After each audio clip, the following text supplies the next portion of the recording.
বাংলাদেশের অভ্যন্তরীণ নানা ঘটনায় বিরূপ প্রতিক্রিয়া দেখাচ্ছে প্রতিবেশী ভারত।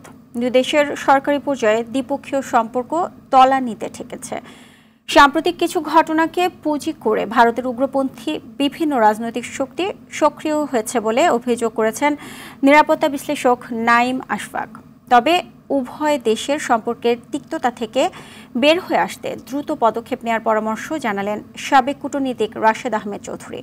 দেখুন শাকিলা করিমের প্রতিবেদন। ছাত্র জনতার অভ্যুত্থানে গত ৫ আগস্ট শেখ হাসিনা সরকারের পতনের ৩ দিনের মাথায় ডক্টর মোহাম্মদ ইউনূসকে প্রধান করে অন্তর্বর্তী সরকার গঠন, মাত্র ৪ মাসের মধ্যে দ্রুত দেশের পট পরিবর্তন। সরকার গঠনের শুরু থেকেই বাংলাদেশের নিকটতম প্রতিবেশী ভারতের সাথে চাপা অস্থিরতা, যা গড়িয়েছে ভারতে অবস্থিত বাংলাদেশি হাইকমিশনে হামলা পর্যন্ত।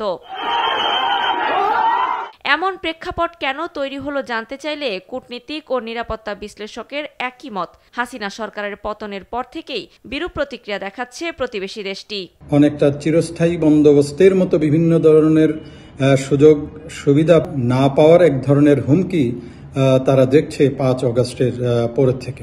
কারণ শেখ হাসিনার সঙ্গে যে সম্পর্ক ছিল, বিশেষ করে প্রধানমন্ত্রী মোদির সঙ্গে, এই পরিবর্তনটা ইন্ডিয়া গ্রহণ করতে পারেনি। তখন থেকে সংখ্যালঘু কার্ডটা প্লে করতে আরম্ভ করে। তবে নিরাপত্তা বিশ্লেষক নাঈম আশফাক হাই কমিশনে হামলার ঘটনায় সরাসরি অভিযোগের তীর ছুড়ে দেন সে দেশের শাসক দল বিজেপির দিকে। বিজেপি কেন্দ্রীয় সরকারের নিশ্চিতভাবে ইন্ধন ছিল বলেই এরকম একটা জঘন্য ঘটনা আগরতলাতে ঘটেছে। তিনি আরো বলেন, বাংলাদেশের বিষয়, বিশেষ করে ইউনূস সরকারকে ব্যর্থ দেখাতেই বৈরী আচরণ করছে ভারত। অন্য যে কোনো সময়ের যে কোনো রাজনৈতিক দলের থেকে হয়তোবা অনেক বেশি এই পপুলারিটিটাকে, এই জনপ্রিয়তাটাকে, গ্রহণযোগ্যতাটাকে এবং ইউনিটিটাকে, একতাবদ্ধ যে জাতি হয়েছে বাংলাদেশ, এইটাকে ব্রেক করার জন্যই কিন্তু এইটা একটা চাল হওয়ার সম্ভাবনা রয়েছে।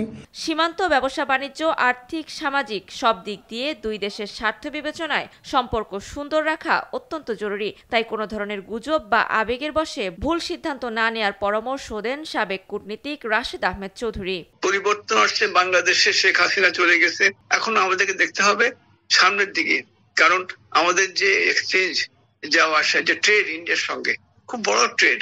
আগামী ১০ ডিসেম্বর দুই দেশের পররাষ্ট্র সচিব পর্যায়ে বৈঠক হওয়ার কথা রয়েছে, যেটি এই মুহূর্তে সবচেয়ে গুরুত্বপূর্ণ বলেও মত দেন এই দুই বিশ্লেষক। শাকিলা করিম, RTV, ঢাকা।